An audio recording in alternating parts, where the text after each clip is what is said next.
I never thought I'd be the guy calling off his wedding a week before the big day, but here I am. My name is Adam, and I was supposed to marry Jasmine next Saturday. We've been together for 3 years, and we've lived together for the last year. Everything seemed perfect, at least until last night. Jasmine is beautiful, intelligent, and driven. We met at a charity event, and I was immediately drawn to her. She seemed like the kind of woman who had it all together. We hit it off right away, and before I knew it, we were inseparable. A year into our relationship, she moved in with me and my son Oliver. Oliver is 6 now, but he's been through more than most kids his age. His mother Emily and I were together for 5 years before she passed away in a car accident when Oliver was just a year old. I was devastated, but I had to keep it together for Oliver. I've done my best to raise him on my own, and he's an amazing kid, bright, kind, and full of energy. He's the light of my life. When Jasmine and I started dating, I made it clear from the beginning that Oliver was my priority. Jasmine said she understood, and for a while it seemed like she did. She was great with Oliver, at least on the surface. She'd take him to the park, help him with his homework, and even attend some of his school events. I thought things were going well, and I was relieved to see them getting along. But, as the wedding approached, I started to notice a change in Jasmine. She became more distant when Oliver was around, and I could sense a growing tension between them. She'd make little comments about how exhausting it was to deal with a child and how she couldn't wait until we had our own kids. I tried to brush it off, thinking it was just pre-wedding stress. But deep down, I knew something was wrong. Then, last night, everything came crashing down. I was in the kitchen cleaning up after dinner while Jasmine was on the phone with one of her friends in the living room. I wasn't paying much attention to her conversation until I heard her say something that stopped me in my tracks.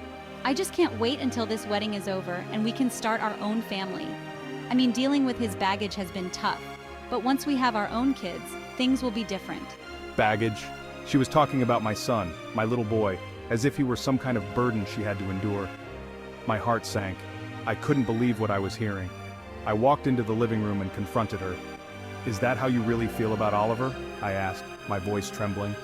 Jasmine looked startled, but she quickly recovered. Adam, you weren't supposed to hear that. I didn't mean it like that. "Then how did you mean it?" I pressed. She sighed and put down her phone. Look, Adam, I care about Oliver, but he's not my child.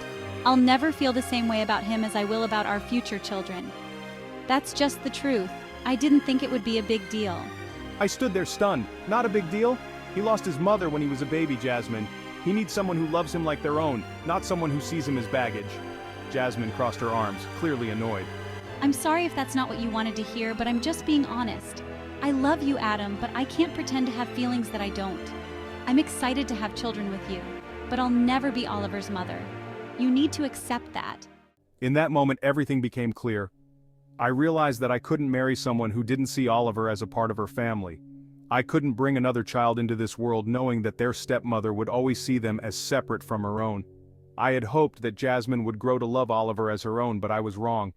I took a deep breath and looked her in the eyes. "I can't marry you, Jasmine. I need someone who will love Oliver like he's their own child." "I thought that could be you, but I see now that it's not." Jasmine's face twisted in anger. You're seriously calling off the wedding over this? After everything we've been through?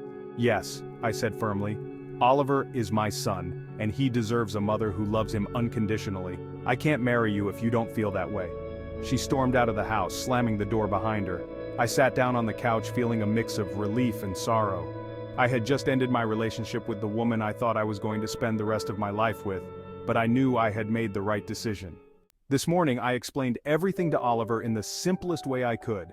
I told him that Jasmine wouldn't be living with us anymore and that it would just be the two of us for a while. He seemed to take it well, but I could tell he was confused. I reassured him that I loved him more than anything and that nothing would ever change that. So, am I the asshole for calling off the wedding? Some might say I'm overreacting, that Jasmine was just being honest about her feelings, but I know in my heart that I made the right choice. Oliver is my son, and he deserves to be loved and accepted, not seen as a burden. I don't know what the future holds, but I do know this. I will never settle for someone who doesn't love my child as their own. I may have lost Jasmine, but I'm still holding on to the most important thing in my life, my son.